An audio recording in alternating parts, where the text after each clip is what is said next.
Assalamualaikum warahmatullahi wabarakatuh. Bismillahirrahmanirrahim. Ila hadratin nabiyil mustafa Muhammad sallallahu alaihi wasallam wa ala alihi wa sahbihi ajma'in. Lahumul Fatihah. A'udzu billahi minasyaitonir rajim. Bismillahirrahmanirrahim. Alhamdulillahi rabbil alamin arrahmanir rahim maliki yaumiddin. Iyyaka na'budu wa iyyaka nasta'in. Ihdinas siratal mustaqim siratal ladzina an'amta 'alaihim ghairil maghdubi 'alaihim waladdallin. Rabbighfirli wa liwalidayya amin. Hadiyatan minna ila arwahi masyayikhina wa li muallimina wa li murabbi ruhina wali ulamaina wali mursyidina wali man ajazana wali muassis nahdlatul ulama ajma'in wali auladi saati wali songo ajma'in, khususan ila musannif kitab Bulughul Maram al-hafidh al-imam Ibnu Hajar al-Asqalani asy-Syafi'i rahimahullah wa ila arwahi imam hadis rahimahumullah wa usulihim wa furuhim wa asbajihim wa dzurriyyatihim wa ahli silsilatihim wa muridihim wa muhibbihim wa jama'iyatihim radhiyallahu anhum syaulillahi lana wa lahumul Fatihah. A'udzu billahi minasyaitonir rajim. Bismillahirrahmanirrahim. Alhamdulillahi rabbil alamin arrahmanir rahim maliki yaumiddin. Iyyaka na'budu wa iyyaka nasta'in. Ihdinas siratal mustaqim siratal ladzina an'amta 'alaihim ghairil maghdubi 'alaihim waladdallin. Rabbighfirli wa liwalidayya amin. Thumma ila abaina wa ummahatina wa jaddatina wa jaddatina wa ila ruhi man fataha hadhil qaryah wa man aqamaha wa li jami'il muslimina wal muslimat wal mu'minina wal mu'minat al ahya'i minhum wal anwad wa farahumullah lahumul Fatihah. A'udzu billahi minasyaitonir rajim. Bismillahirrahmanirrahim. Alhamdulillahi rabbil alamin arrahmanir rahim maliki yaumiddin. Iyyaka na'budu wa iyyaka nasta'in. Ihdinas siratal mustaqim siratal ladzina an'amta 'alaihim ghairil maghdubi 'alaihim waladdallin. Rabbighfirli wa liwalidayya amin. Bismillahirrahmanirrahim. Alhamdulillahi rabbil alamin. Allahumma salli wa sallim wa barik ala sayyidina Muhammadin wa ala alihi wa sahbihi ajma'in. Amma ba'du.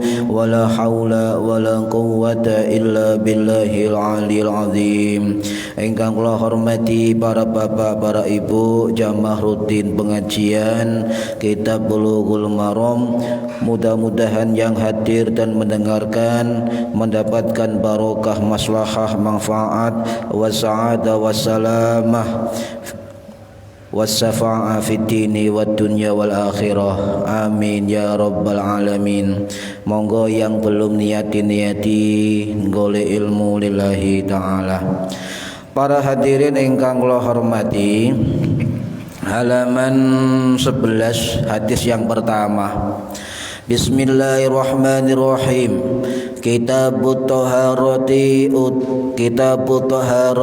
utawi iki iku kitab kang nerangaken sesuci. Babul miyahi utawi iki iku bab nerangno pira-pira banyu. Hadis yang pertama, An Abi Hurairah cinarita utawa den critakaken saking Abu Hurairah radhiya muga-muga ngridani sapa Allah Gusti Allah anhu marang Abi Hurairah. Kala ngendika sapa Abu Hurairah, kala dawuh sapa Rasulullah sallallahu alaihi wasallam, fil bahri ing dalem hal banyu segara. Huwa utawi segara iku at-tahuru suci lan nyuciaken. Ya. Fil bari di dalam nerangaken air laut. Huwa tahuru utawi segara utawi laut iku at-tahuru suci dan mensucikan apa ma'uhu banyune laut, air laut. Wal hillu lan halal apa maitatuhu pira-pira batange iwak laut. akhrajahu dan tokno ing hadis sapa arba'atu imam 4 hadis. Nggih menika kalau kita mengacu kepada pendahuluan kitab itu empat imam hadis itu adalah imam selain Imam Ahmad, selain Imam Bukhari dan Imam Muslim. Berarti Imam Abu Dawud, Imam Ibnu Majah, Imam Nasa'i dan Imam Tirmidzi radhiyallahu anhum. Wa banu Abi Syaibah lan saking Abi Syaibah walaftul utai lafat hadis iku lahu kadue Abi Syaibah wa banu Huzaimah lan Ibnu Huzaimah wa Tirmidzi lan Imam Tirmidzi wa rawahu lan nyeritakno ing hadis sapa Malikun Imam Malik wa Syafi'i lan Imam Syafi'i wa Ahmad lan Imam Ahmad atau Imam Hambali radhiyallahu anhum. Para hadirin ingkang minulya, bahas tentang pertama adalah tentang toharoh. At-toharatu, toharoh itu kalau kita kaitkan maknanya dasarnya adalah kesucian, bisa juga diartikan kebersihan, juga bisa diartikan kemurnian. Nah, salah satu kitab kamus yaitu kitab Al-Mu'jamul Wasit karangannya Syekh Ahmad Syauqi bin Abdus Salam Dhaif atau masyhur dengan nama Syekh Syauqi Dhaif rahimahullah yang wafat tahun 2005 yang lalu ya di Mesir.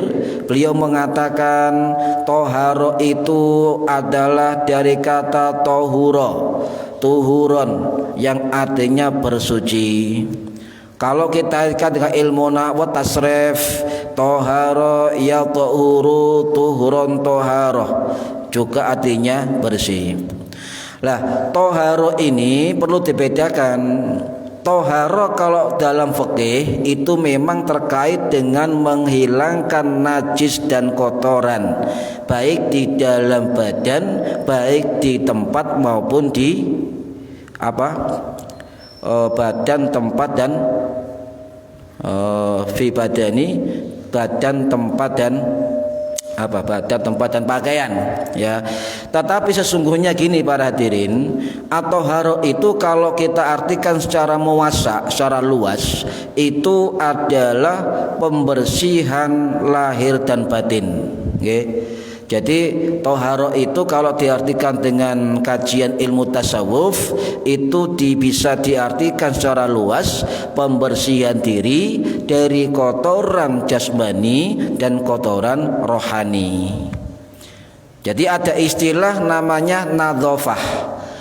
Jenengan pasti hafal nggih wonten hadis an-nadzafatu minal iman. Jadi nadzafah itu adalah kebersihan yang terkait dengan fisik atau badan material. Dan ada juga yang juga terkait dengan pembersihan jiwa atau pembersihan hati, adalah tazkiyah pembersihan.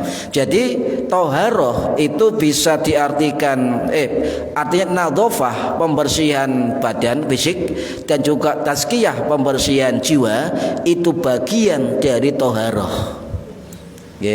Dari toharoh sebenarnya. Ya sebenarnya. Jadi kalau diartikan tadi secara luas, at-toharatu itu bisa dimaknai yaitu membersihkan jasmani dan rohani. Ini sebab toharo niki dereng isi hadis. Ya. Nah, kalau menjenengan misalnya membersihkan badan dan sebagainya dengan cara mandi wajib dan wudhu atau tayamum, membersihkan kotoran dan najis dan juga hadas, maka itu juga toharoh. Ya, kalau panjenengan membersihkan jiwa dari segala perbuatan buruk dalam diri kita, maka dalam kajian tasawuf itu juga bagian dari proses toharoh. Ini jadi banyak luas. Kalau panjenengan ingin belajar makna toharoh secara luas, itu salah satunya bisa membaca kitab Ihya Ulumuddin karangannya Imam Al-Ghazali rahimahullah. Jadi cuma kajian kita saat ini kajian fikih ya. Jadi toharo diartikan sebagai apa? Pembersihan dari najis dan dan kotoran. Ya. Misalnya hadis an-nadzafatu minal iman. Jadi dikatakan an-nadzafah atau nadzafah itu diartikan membersihkan diri dari apa? Kotoran material, kotoran fisik. Ya. Nah, an-nadzafatu minal iman. Ini kalau tidak salah tercatat dalam kitab Mu'jamul Awsat karangannya Imam Tabarani rahimahullah. Tetapi ada hadis an-nadzafatu minal iman itu selisih pendapat para ulama hadis. Ada yang mengatakan hadis an-nadzafatu minal iman itu adalah bukan hadis, pepatah Arab, ya. Ada yang mengatakan itu hadis dhaif menurut Ibnu Hibban, ya. Ada yang mengatakan hadis ini adalah bukan hadis pepatah menurut Syekh Yusuf Al-Qaradawi. Tetapi para ulama hadis itu banyak juga mengatakan, meskipun ada ulama hadis yang mengatakan bahwa an-nadzafatu minal iman misalnya bukan hadis atau tidak ada sumbernya, tetapi isinya itu selaras dengan banyak hadis. Ya, selaras, sama. An-nadzafatu minal iman. Nah, isinya itu sahih kata ulama hadis. Jadi secara isi itu memang kalau diartikan dhaif atau enggak tahu sumbernya, tetapi ya maknanya, ya makna hadis selaras dengan teks hadis yang lain. Itu kalau sampai mengartikan hadis begitu, jangan kemudian menjadikan langsung percaya hadis maudhu, hadis palsu, hadis ini dan sebagainya. Harus bertanya kepada atau membaca kitab-kitab hadis. Duh, contohnya apa? Kok selaras dengan hadis yang lain? Contohnya kita ambil dari riwayat Imam Tabarani dalam kitab Mu'jamul Awsat. Beliau wafat pada tahun 971 Masehi di Iran, ya. Wan nadzafatu tad'u ilal iman. Nah, ini hadis. Ini hadis. Tadi an-nadzafatu minal iman, ya. Bukan katakanlah bukan hadis. Ya, ada yang mengatakan hadis, tetapi isinya sama dengan hadis ini. Ya, salah satu contohnya hadis wan nadzafatu tad'u ilal iman. Kebersihan mengajak kepada iman. Ini adalah hadis. Berarti secara isi, secara makna itu selaras dengan teks hadis yang lain. Ya. Ini mohon maaf kita belajar pelan-pelan tentang hadis loh ya, tentang hadis pelan-pelan. Ya. Lah, para hadirin rahimakumullah, kalau itu memang selaras dengan hadis-hadis yang lain, walaupun ada ulama yang mengatakan an-nadzafatu minal iman bukan hadis, ya, tetapi maknanya bisa kita ambil sebagai prinsip, sebagai slogan, sebagai moto dalam kehidupan sehari-hari. Sehingga pada para dai, para mubalik ketika ceramah an-nadzafatu minal iman tidak salah, sebab memang ada sebagai ulama hadis mengatakan itu hadis. Jadi ini adalah selisih dari ulama hadis. Nah, kalau ada hadis selisih, para ulama mengatakan satunya dhaif, satunya palsu, satunya enggak jelas atau pepatah. Lah ini selisih. Tidak boleh ulama-ulama sekarang mengatakan bahwa hadis itu palsu, tidak boleh. Sebab masih ada pendapat ulama hadis yang mengatakan itu hadis. Paham ya? Jadi ini yang menjadi harus diilmoni. Karena apa? Karena kalau kita nggak paham ini, kita langsung percaya kepada orang-orang yang mengatakan setiap hadis palsu kabeh. Ya maudhu, palsu, dhaif dan sebagainya. Ini ya perlu digaris bawahi. Para hadirin rahimakumullah, ya. Jadi saya ulangi, toharo secara luas bisa membawahi istilah nadzafah, pembersihan lahir, bisa juga membawahi istilah tazkiyah atau pembersihan batin. Ya, ini sebab di dalam fikih itu ada beberapa istilah toharo. Ada toharo sifatnya maknawiyah, ya, itu bersifat rohani. Artinya toharo ini bersifat rohani, menyingkirkan penyakit hati dan sebagainya. Ada juga toharo yang diistilahkan dengan toharo hissiyah. Toharo yang terkait dengan pembersihan dohir ya, sampai najis, sampai punya hadas, maka termasuk pembersihan toharoh hisyah. Nah kalau diperinci lagi tentang ilmu fikih itu toharoh hisyah dibagi lagi dua. Ini panjang, cabangnya banyak. Contoh kalau terkait dengan toharoh pembersihan diri atau dohir itu ada dua lagi cabang, tohiro hakikiyah atau toharo yang bersih dari hadas, bersih dari najis, baik najis di badan, najis di tempatnya, najis di pakaiannya. Atau ada juga yang membagi tohiro hukmiyah, toharo hukmiyah terkait dengan hadas dan sebagainya. Dengan wudu sarana pembersihan ya. Kalau wudu itu kalau dalam istilah fikih yang lain namanya toharo sugro, macam-macam. Tohiro sogir, tohiro sugro itu hanya istilah saja. Kalau kita paham bahasa Arab, insya Allah nggak akan bingung ya, sebab itu olah kata saja dari istilah-istilah fikih. Oh wudu kita harus menggunakan toharo kubro, toharo kabir, apa mandi junub. Kita pakai toharo sugro, toharo sogir, berarti pembersihan atau toharo kecil, ya wudu dan sebagainya. Ini kalau dioncei ya tentang toharo. Jadi beda. Kalau kajiannya toharo fikih dengan toharo tasawuf beda.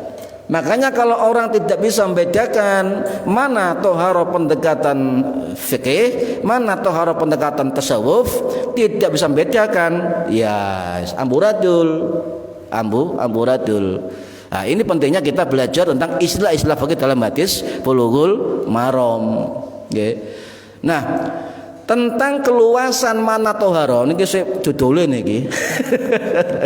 Tentang makna toharo pada hadirin, kita lihat coba ya, dilihat dari kitab Ihya Ulumuddin karangannya Imam Al-Ghazali Asy-Syafi'i yang wafat tahun 1111 Masehi di Tus, Iran. Beliau mengatakan toharo itu ada 4 macam.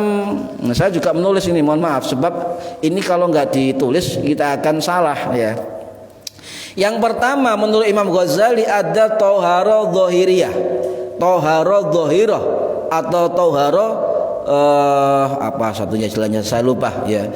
Itu mengatakan toharo dhahirah atau dhahiriyah itu bersuci dari lahiriah, hadas, najis, kan? Ini toharo, ini adalah toharo dhahir, membersihkan kotoran dan najis dhahir. Nah, instrumennya, alatnya pembersihan adalah mandi wajib dan wudhu serta tayamum. Ini yang terkait dengan ibadah kita. Berarti kalau kita wudhu, mandi besar, instrumen itu, maka menurut Imam Ghazali itu termasuk dalam toharoh dhahirah, membersihkan najis, hadas dan kotoran di dalam tubuh kita, dalam tempat kita, di dalam pakaian kita. Ini toharo tingkatan paling endek, Bu. Loh, ini menurut Imam Ghazali begitu. Tingkatan toharo kesucian yang paling rendah adalah pembersihan dari najis, kotoran dan apapun. Nah, ini tingkat pertama menurut beliau, tingkat pertama. Pertanyaannya, toharo dhahirah tingkat pertama saja sulitnya bukan main. Sulit.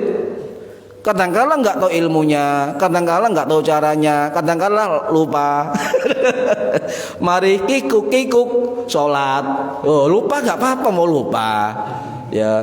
Nah jadi manusia kan lupa, ya. Nah ini tingkatan toharo dhahirah. Yang kedua menurut Imam Ghazali ada toharo jawarih. Toharo jawarih ini sudah tingkatan agak sulit. Sebab proses untuk membersihkan dosa dan kemaksiatan dalam diri kita. Wangel, tambah angel malah. itu juga toharo. Ya, toharo. Kalau yang pertama zahir, instrumennya tadi kan wudu, ya, mandi, alatnya. Tapi kalau yang zahira, yang toharo, jawarih, ini membersihkan dosa kemaksiatan, itu instrumennya, bersucinya itu melalui tobat, ya, mujahadah, muqarabah, wirid, zikir, puasa, ngoten. Instrumennya begitu. Instrumennya, alatnya. Ini nggak pakai air lagi, karena termasuk jawarih, pembersihan dosa dan kemaksiatan.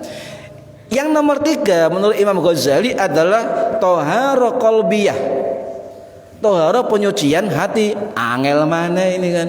Ya, sulit lagi ya, kesucian hati dari sifat-sifat tercela, ya, iri, dengki, riya, sombong, takabur dan sebagainya. Nah, instrumennya apa untuk membersihkan dari toharo ini adalah apa? Tawadhu, husnudzon, pemaaf, sikap ridho, sikap ikhlas. Ini instrumennya. Angel ini kan. Ikhlas aja berat, tawadhu juga berat, semua berat. Tapi kalau ikhtiar, insya Allah dimudahkan. Yang paling berat lagi toharo terakhir menurut Imam Ghazali, toharo apa? Sarair, toharo sir, sarair, pembersihan mata hati. Nah, wis angel wis ya. Jeru. Ini jeru. Lah, instrumennya alat menurut beliau adalah apa alat instrumennya? Riyadhah, Torekoh. Nah, ini riyadhah. Ini sulit ya, wangel ini wis ya angel. Nah, menurut Al-Hikam semua proses itu tidak bisa dilakukan, instrumen apapun kita lakukan kalau tidak melibatkan sabar, tidak melibatkan istiqomah, tidak akan tercapai. Prosesnya, instrumennya sulit. Cik ditambahi istiqomah. Istiqomah angel Bu, sing gampang istirahat. Sing gampang istirahat. Ya. Loh, pernah Imam Ahmad pernah ditanya oleh orang, kenapa sampai tiap hari belajar, ngajar dan sebagainya, nggak pernah henti? Kok kelihatan penjelasan nggak pernah istirahat wahai Imam? Kata beliau mengatakan, istirahat saya di yaumil kiamah. Lo bayangkan ini. Ya. Nah, menurut siapa? Kiai Jawa Tengah, Kiai siapa itu? Yang dawuh ngeten, awak tubuh kita rusak. Ya, tidak berjuang pun tubuh kita akan rusak. Ya, tidak mencari ilmu tubuh kita juga rusak. Ya, mencari ilmu juga tubuh kita maksudnya tambah tua, tambah lemah nih kan. Lah, timbang podo-podo rusaknya mendingan digawe berjuang. Itu. Ya, ini adalah kalau tingkatan dari tasawuf. Tapi perlu kita sampaikan, memang guru saya dulu ketika ngaji kitab ini juga membahas ini, ya. Jadi nyambung, sanadnya nyambung. Nah, para hadirin rahimakumullah, ini juga terkait dengan sebuah hadis ngeten, at-tahuru syataru minal iman atau at-tahuru syatarul iman. Hadis sahih Imam Muslim, kesucian bagian dari iman. Jadi suci zahiriyah, suci lahiriah, zahiriyah, suci rohaniyah, ya, itu juga toharoh. Kedua-duanya juga sama-sama minal iman. Ini. Jadi minal iman, kebersihan bagian dari iman. Kebersihan dohir bagian dari iman, kebersihan rohani bagian dari iman. Nah, makanya para ulama tasawuf mengatakan harus ada keseimbangan. Nah, ini ya, keseimbangan. Nih. Nah, sekarang fikihnya tadi tasawuf. Fikih bagaimana tentang toharo? Ya, toharo itu pokoknya maknanya bersih, suci, membebaskan diri dari kotoran dan najis dari badan kita, tempat kita, pakaian kita.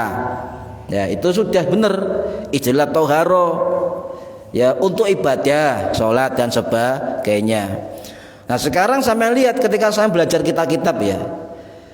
Bab pertama dari kitab-kitab fikih itu rata-rata toharoh.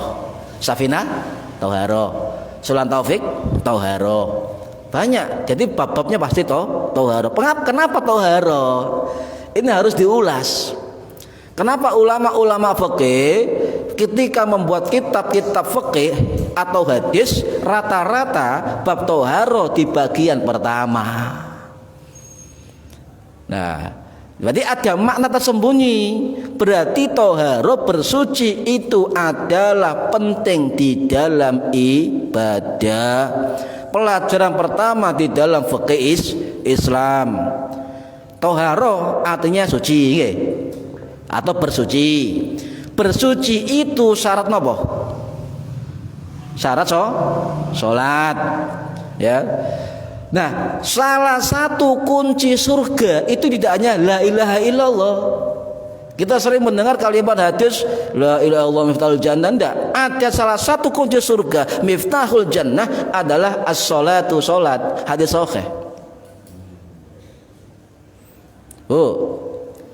Ya, la ilaha dibanterno, salate yo diajekno. Padha-padha kunci surga.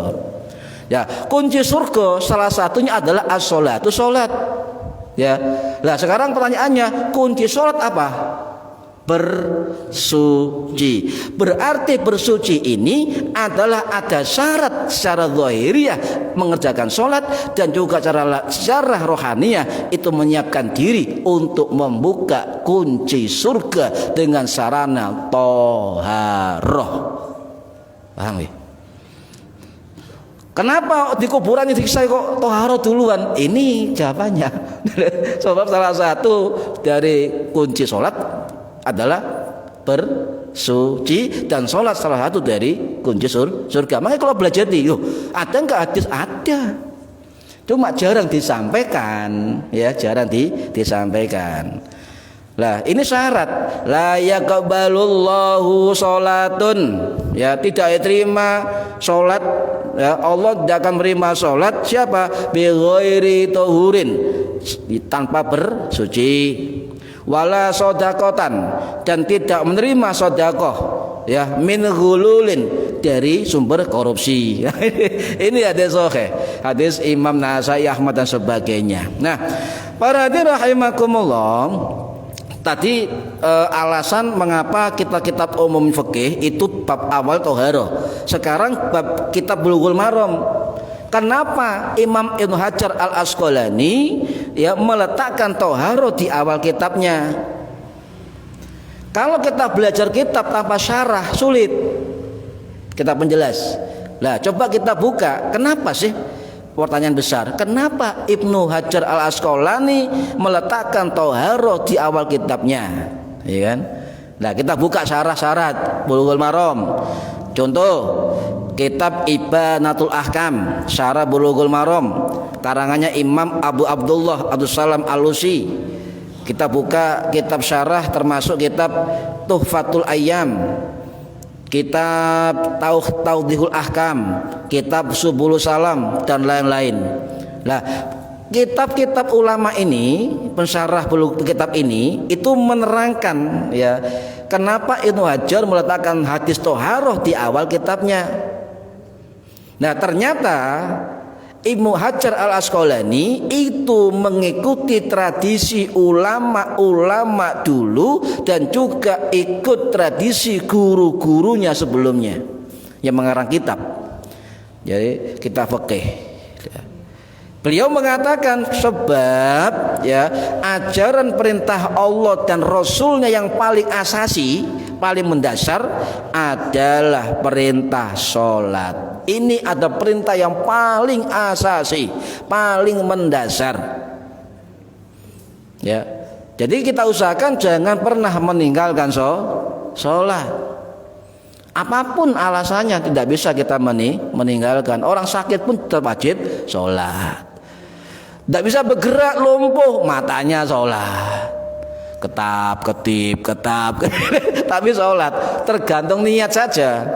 Usolli faradhuri al-fadhil, ketip, semampunya, ya.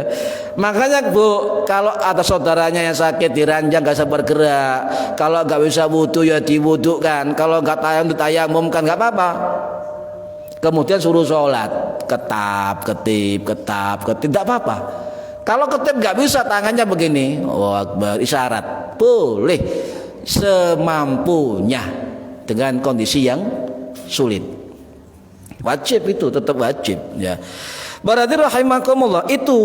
Nah, ternyata bersuci adalah syarat diterimanya sholat. Makanya toharoh diletakkan bagian pertama dari kitab ini.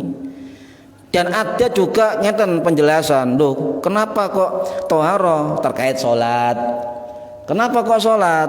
Sebab sholat itu ya alasannya adalah sholat itu kewajiban orang-orang muslim, kewajiban para nabi, kewajiban rasul. Jadi mulai Nabi Adam alaihissalam sampai Nabi Muhammad 124.000 nabi, 313 rasul jumlah semua itu sholat semua karena perintah.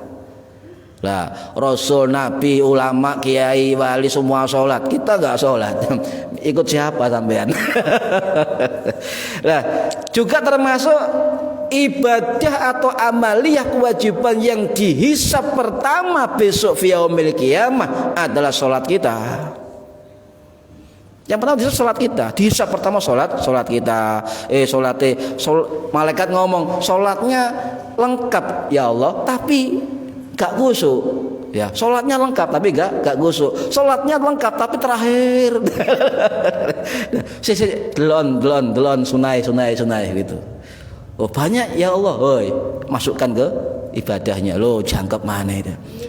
Ini tambahan, makanya dikatakan ibadah nafilah, ibadah tambahan.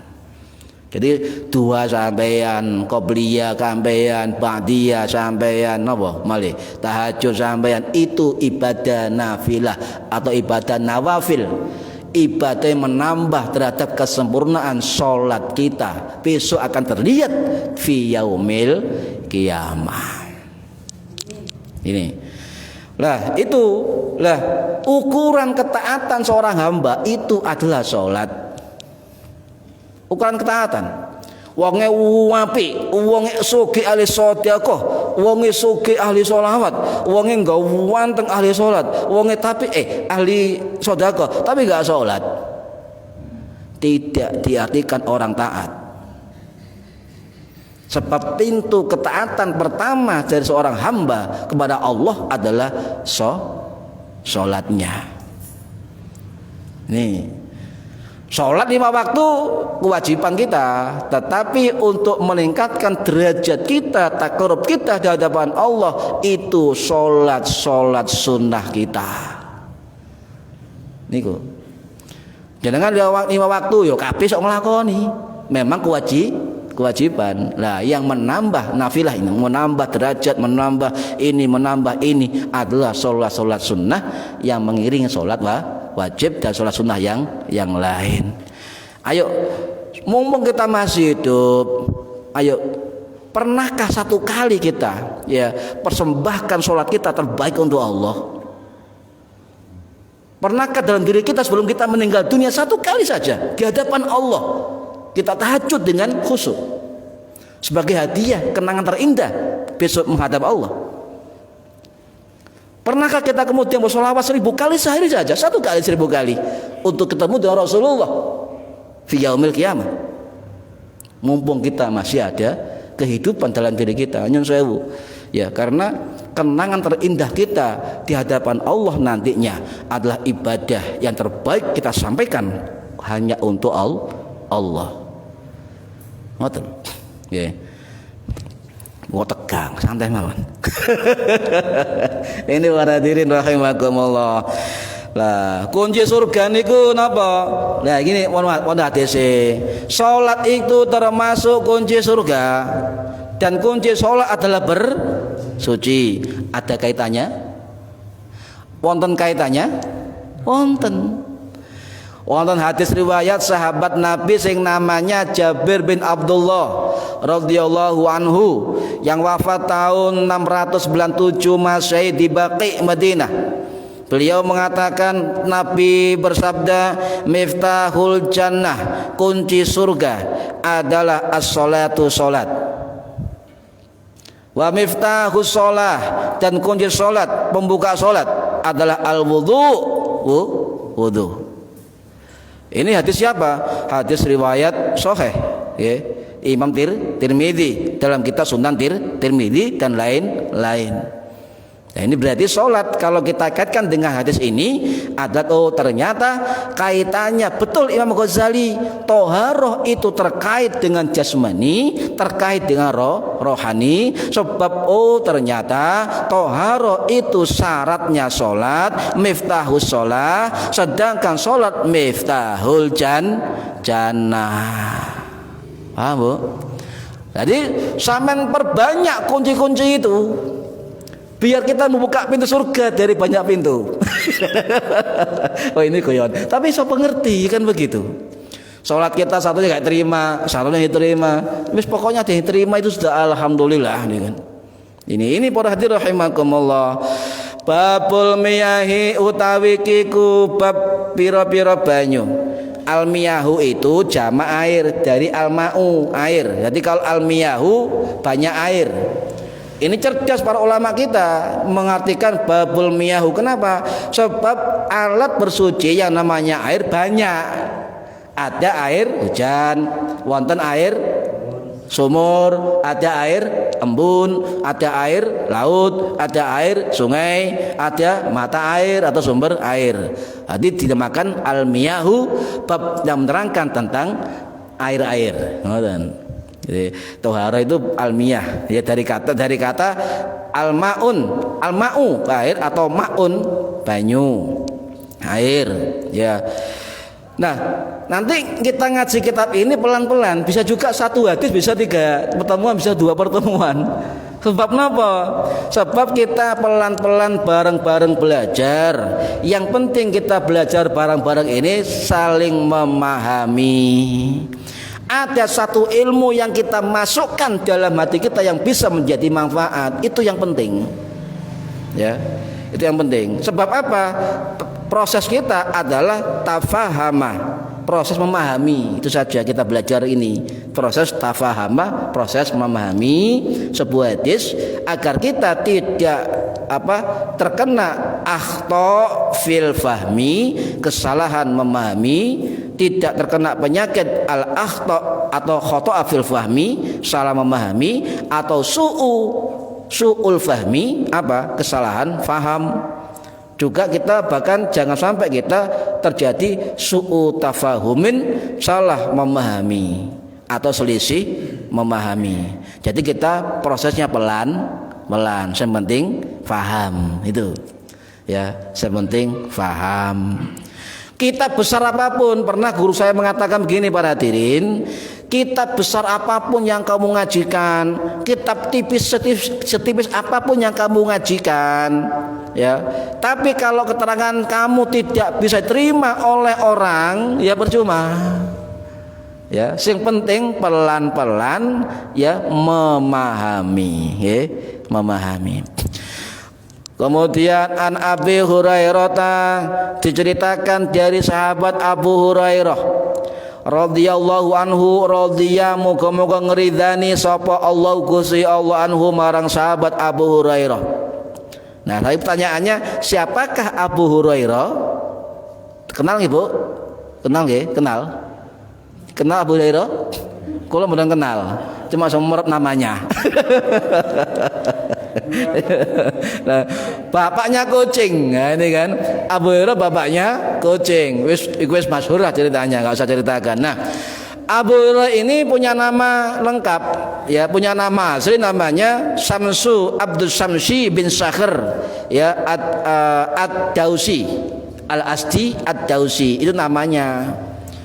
Kemudian ketika Nabi tanya, siapa namamu? Abdul Samsi, hambane matahari. Oleh Nabi diganti Abdurrahman. Jadi namanya kemudian sahabat Abdurrahman bin Sakhr Al-Asdi Ad-Dausi rahimahullah radhiyallahu an. Kemudian karena mengembala kambing, kemudian sering membawa kucing, ya, kemudian dijuluki oleh Nabi Abu Hurairah, bapak kucing. Lah, itu kucing Kanjeng Nabi. Lek kucingnya Abu Hurairah, saya tidak ngerti. Niku namanya kucing Kanjeng Nabi, nggih. Para hadirin rahimakumullah, ya. Jadi itu. Nah, menurut Ibnu Hisham namanya bukan Abdus Samsi, tapi adalah Abdullah bin Amin. Ibnu Hisham ini adalah ulama sejarah yang wafat tahun 833 Masehi dalam kitab Syirah An-Nabawiyah. Wallahu alam lah, banyak versi. Lah, Abu Hurairah ini itu ulama sahabat Nabi yang banyak merawikan hadis dari kalangan sahabat, paling banyak, number one. Jadi ada namanya kita babon surat ya. Yang nomor atas, jadi sahabat Nabi yang meriwayatkan hadis terbanyak nomor satu adalah Abu Hurairah sampai jumlahnya 5.438 hadis. Nomor satu Abu Hurairah, ya. Muridnya Abu Hurairah itu kurang lebih 800 santri, menyebar seluruh dunia, ya. Jadi kita harus paham ulama hadis itu banyak, Pak. Ulama hadis banyak, ulama hadis itu, ya. Tanpa mereka hadis gak nyampe kita. Kitab ini nggak akan tercipta. Jasa para ulama-ulama, santrinya para sahabat. 800 santri dari Abu Hurairah. Duh, kenapa Abu Hurairah kok sering banyak riwayat hadisnya? Sebab beliau 24 jam mendampingi Kanjeng Nabi. Walaupun beliau mendampingi cuma sebentar 3 tahun. Di rumah Nabi Nabawi, rumah Nabi Nabawi, rumah Nabi Nabawi, dan beliau tidak akan makan kecuali dikasih makan oleh Kanjeng Nabi. Roh berarti Nabi ini tiap harinya, makanya banyak riwayat hadisnya. Dan juga ketika Nabi meninggal, beliau panjang usianya sampai dia hidup 48 tahun setelah Nabi meninggal. Jadi panjang. Ngajar hadis panjang. Ada Abu Hurairah 5.400 hadis. Ada juga bawahnya nomor 2 siapa? Perawi sahabat yang nomor 2 terbanyak adalah Ibnu Umar radhiyallahu an sebanyak 2.600-an hadis. Ya. Nomor 3 sinten? Nomor 3 Anas bin Malik sebesar 2.200 hadis sampai terkecil. Kalau betul hafal. Cuma yang number one adalah Abu Hurairah. Ibu Aisyah radhiyallahu anha nomor berapa? Nomor 4 terbanyak, ya. Nomor 4 terbanyak beliau Ibu Aisyah radhiyallahu anha riwayat hadisnya sebanyak 2.210 hadis. Ya Allah. Saya bahas perawi ya. Ya, kita lanjut untuk Rabu depan nggih. Nggih. Nggih, mugi-mugi kita dapat barokah ulama-ulama hadis, ya, barokah pengarang kitab, barokah para ulama-ulama hadis dan sebagainya, barokah guru-guru kita. Ya. Al-Fatihah. Bismillahirrahmanirrahim. Maliki yaumiddin. Iyyaka na'budu wa iyyaka nasta'in. Shiratal mustaqim. Shiratal ladzina an'amta 'alaihim ghairil maghdubi 'alaihim waladdallin. Rabbi firli wa li walidayya. Amin. A'udzu billahi minasyaitonir rajim. Bismillahirrahmanirrahim. Allahumma shalli wa sallim ala sayyidina Muhammad. Alhamdulillahi rabbil alamin. Allahumma 'allimna 'ilmal Qur'an wa 'allimna 'ilma la ilaha illallah wa 'allimna min ladunka 'ilman nasiru bihi kamilal mahyatil mamad. Wa sallallahu ala sayyidina Muhammad walhamdulillahi rabbil alamin. Wallahu a'lam bissawab. Assalamualaikum warahmatullahi wabarakatuh.